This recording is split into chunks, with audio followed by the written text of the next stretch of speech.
पूर्णिमा के दिन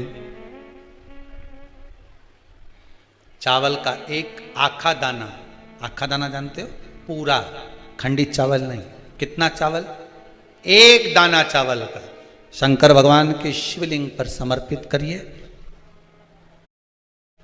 एक बेलपत्र जिसका डंडी का मुख अपनी ओर हो, जहां से चावल चढ़ाया है, उस चावल के ऊपर अपनी कामना कर कर रख दीजिए और चंद्रमौली भगवान का स्मरण करिए। कौन से भगवान? शंकर भगवान का सर्वश्रेष्ठ सुंदर नाम है चंद्रमौली। चंद्रमौली भगवान का स्मरण करिए, अपनी कामना कर कर बेलपत्र समर्पित कर कर शिव जी पर एक लोटा पानी, एक जल पात्र समर्पित करो, कलश से जल चढ़ा दीजिए, नैनों में वो जल लगाकर अपनी कामना कर कर वापिस घर को आइए। अगली शरत पूर्ण करी है, मेरा चंद्रमौली भोलेनाथ उसे पूर्ण कर ही देगा।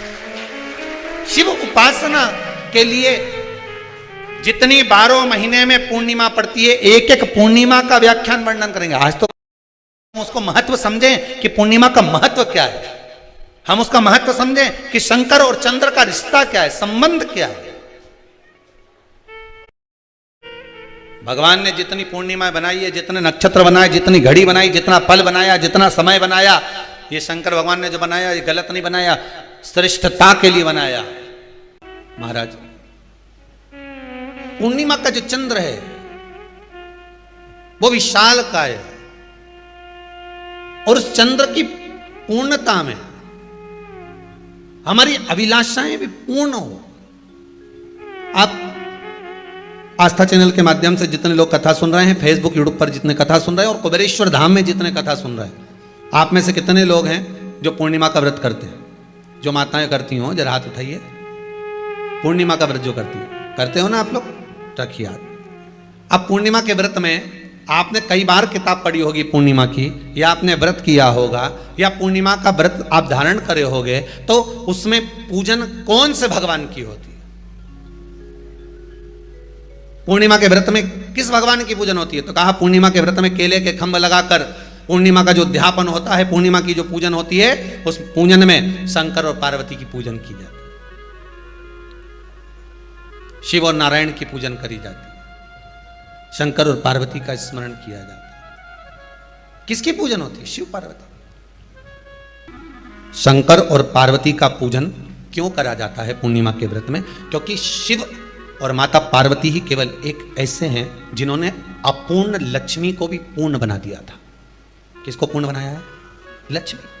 और भगवान को एक लोटा पानी अगर शिव को समर्पित कर रहे हो, श्वेत पुष्प को रखकर शंकर जी के ऊपर सफेद फूल को चढ़ाकर अगर एक लोटा जल भी, एक पात्र जल भी शंकर को समर्पित कर रहे हो, तो ये लक्ष्मी के लिए ही तो कर रहे हो। और कौन सी लक्ष्मी? पूर्ण लक्ष्मी। हमें जो शिव महापुराण के माध्यम से शास्त्र कह रहा है कि आप 32 पूर्णिमा के व्रत प्रारंभ करो। उसमें करना क्या है आपको? केवल जिस दिन व्रत रहे, रात्रि के समय पर कोई भी मीठा, कुछ भी सामग्री आप चंद्र की रोशनी में, चंद्र को अर्घ देने के बाद, पूजन करने के बाद उसको रखो, और वही सामग्री जो नशा कर रहा है उसको पूर्णिमा के दूसरे दिन उसको खिलाओ। आप धीरे धीरे खिलाना चालू करेंगे, जिस नशे में वो डूबा हुआ है उस नशे से वो छूटना प्रारंभ हो जाएगा। 2 पूर्णिमा व्रत करके तो देखो, तीसरे में तुम्हें जरूरत ही नहीं, धीरे धीरे आप रुक, वो छूटना प्रारंभ हो जाएगा। पीपल का एक पत्ता, उस पत्ते पर थोड़ा सा चावल, थोड़ा सा चावल, पूर्णिमा की रात्रि को अपने हाथ में लेकर, अपने नयनों से लगाकर, शरीर पर से स्वयं उतारकर उसको दरवाजे के पास रख दीजिए। पूर्णिमा की रात्रि को पूर्ण होने पर उस चावल को दूसरे दिन सूंघ कर बहते हुए पानी में डाल दीजिए।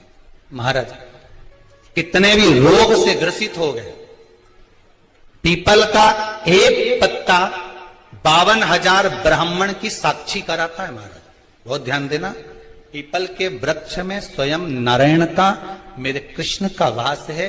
स्वयं भगवान गीता के अंतर्गत कहते हैं कि मैं पीपल का वृक्ष। जैसे पूर्णिमा का चंद्रमा बढ़ता है, पूर्णिमा का चंद्रमा जैसे पूर्ण होता है, ऐसी ही आपकी मनोकामना भी पूर्ण हो, पूर्णिमा के चंद्रमा की तरह प्रकाशित हो। बाबा आपकी मनोकामना पूर्ण करे। पूर्णिमा शिव महापुराण की कथा जो जीवन का एक सुख प्रदान करने वाली है, एक आनंद देने वाली है।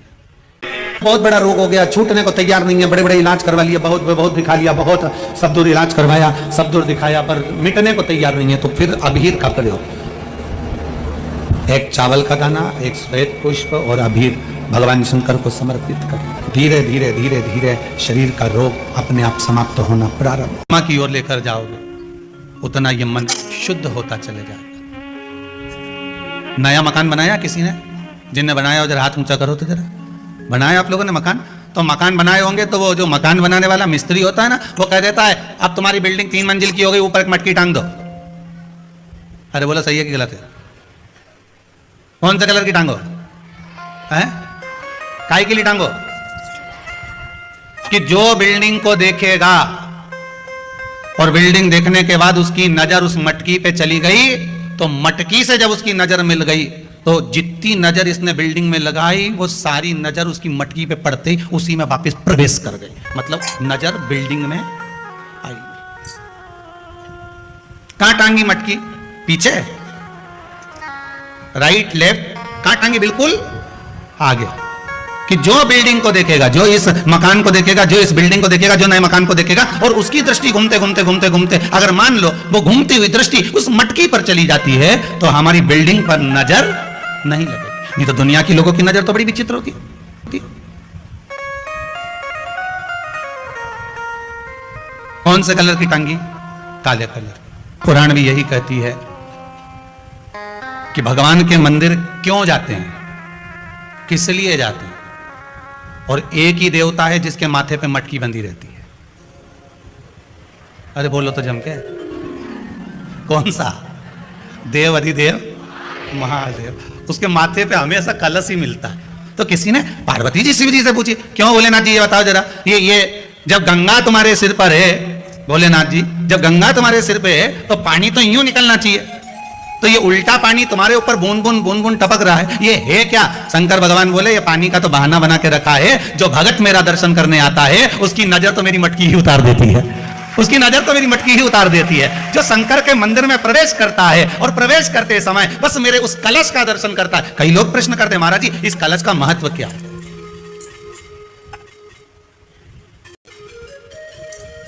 3 टेकी पे टिका रहता है, ब्रह्मा विष्णु महेश, उसके ऊपर कलश, उसमें एक छेद, उसमें से एक एक बूंद पानी नीचे गिरे, अर्थात ब्रह्मा विष्णु महेश एक एक बूंद पानी गिर रहा है, मतलब ये तीनों एक है।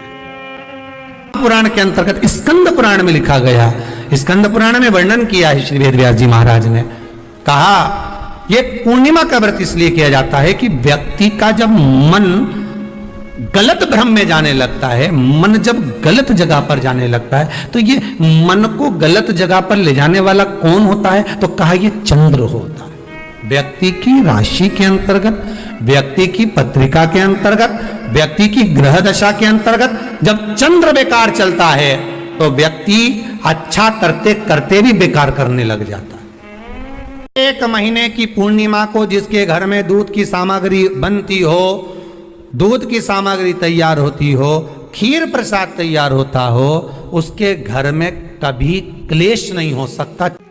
अब भगवान विष्णु में कितनी विनम्रता थी वो देख लीजिए। शंकर भगवान के गणों से भगवान विष्णु हार गए और दक्ष प्रजापति कह रहे हैं तुम्हें थोड़ी बुद्धि विवेक आना चाहिए, नारायण सोचो, तुम शंकर से नहीं उनके गणों से हार गए।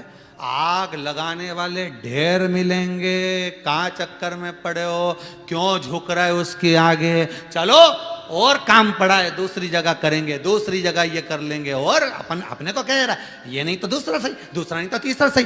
दुनिया के लोग आग लगाएंगे, तुम्हें भटकाएंगे, मार्ग से विभाजित करेंगे, पर बुद्धि तुम्हें चाहिए, भगवान विष्णु जैसी विनम्रता तुम्हें चाहिए। भगवान विष्णु ने कहा नहीं, आप कह रहे हो कि गणों से हार गया, उसके हारने का कोई कारण होगा, मैं क्यों हारा हूं उसका कोई कारण होगा। भगवान विष्णु उसी समय पर हारते से ही शंकर भगवान के पास पहुंच गए। भोलेनाथ जी मुझे यह बताओ कि मैं आपके गणों से क्यों हारा, तुम्हारे गणों से हारने का कारण क्या था? शंकर भगवान ने कहा एक कारण है नारायण, एक कारण।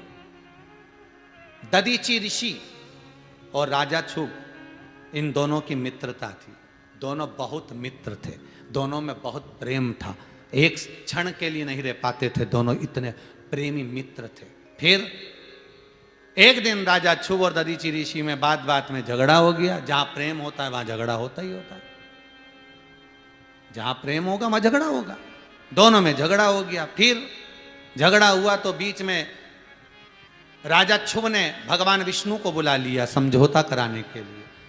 दो मित्रों में जब झगड़ा हो, लड़ाई हो, आपस में पति पत्नी का झगड़ा हो रहा हो, तो निवेदन है मायके वाले ससुराल वाले, सावधान इंडिया, बिल्कुल ध्यान रखना।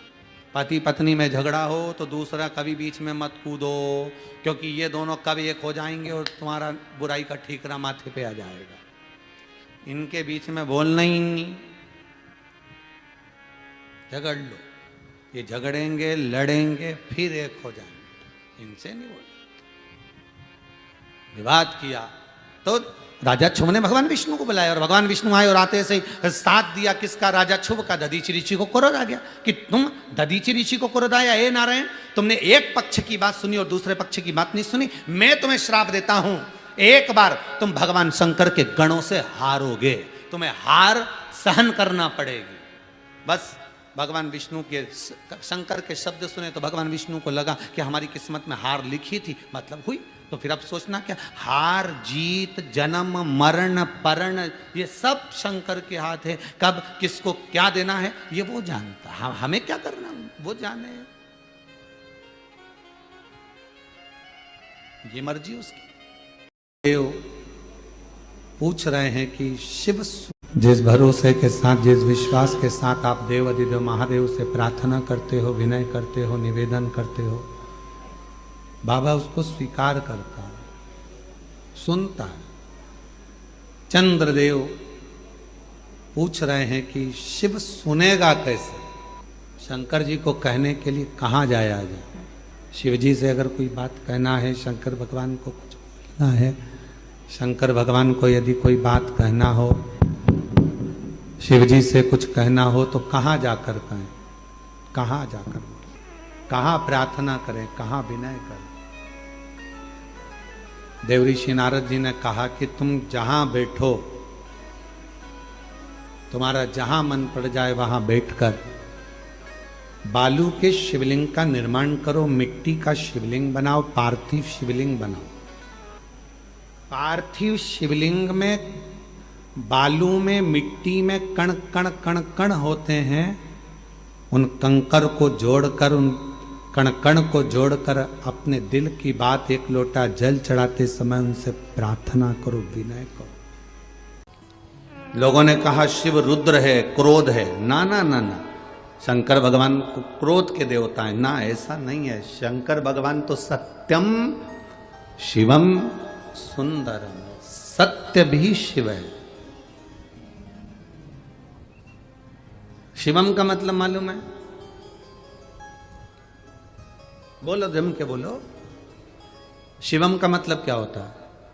शंकर नहीं,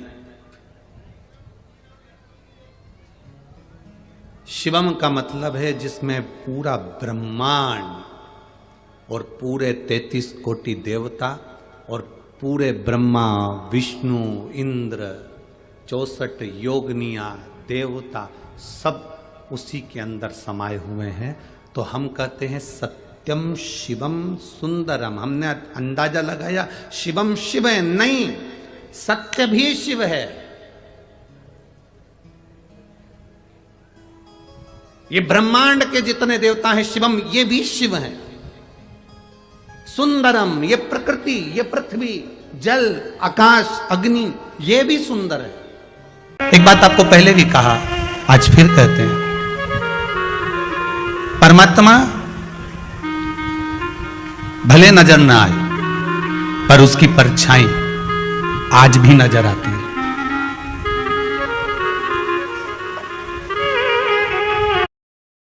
और हम तो भगवान से यही प्रार्थना करते हैं, चंद्रमा की रात्रि में जो मेरे शंकर के मस्तक पर चंद्र होता है, इसलिए कथा को 2 दिन की रात्रि को ली है कि चंद्रमा को जैसे आपने मस्तक पर धारण करा है, मेरे शंकर जो इस रात्रि की कथा को सुन रहे हैं उनको भी उन्नति की सीढ़ी पर आगे बढ़ा देना।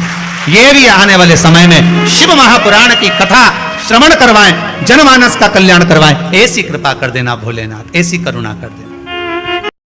2 साल में, 4 साल में, 6 साल में, 8 साल में तो रुष्ट होकर चली जाती है। वो स्थान कौन से है? तो 2 स्थान माता लक्ष्मी ने बताए हैं। पहला, फूटे हुए बर्तन में भोजन करना। कौन से बर्तन में? जम के बोलिए जरा। जो टूटा बर्तन होता है, खंडित बर्तन होता है, फूटा हुआ बर्तन होता है, कहीं गिलास की किनोर टूट गई है, कहीं कटोरी की किनोर टूट गई है, कहीं थाली की किनोर टूट गई है, और तुम कहीं प्लेट की किनोर टूट गई है और तुम उसमें भोजन कर रहे हो, तो टूटे हुए बर्तन में भोजन करने वाले के पास में लक्ष्मी छिन्न हो जाती है, उसका भाग्य भी फूटे हुए बर्तन की तरह हो जाता है। ये लक्ष्मी का। और दूसरा, फटे हुए वस्त्र धारण करने वाले का भाग्य भी फटे हुए वस्त्र की तरह, जैसे फटा हुआ कपड़े का रेसा रेसा निकलता है, उसी तरह फटे हुए वस्त्र धारण करने वाले की भी जिंदगी में परिश्रम का रेशा निकलता रहता है, पर उसको सुख का भान नहीं होता। आज के जमाने में ये फटे हुए कपड़ों का फैशन आ गया, ये बड़ा दुख की घड़ी है।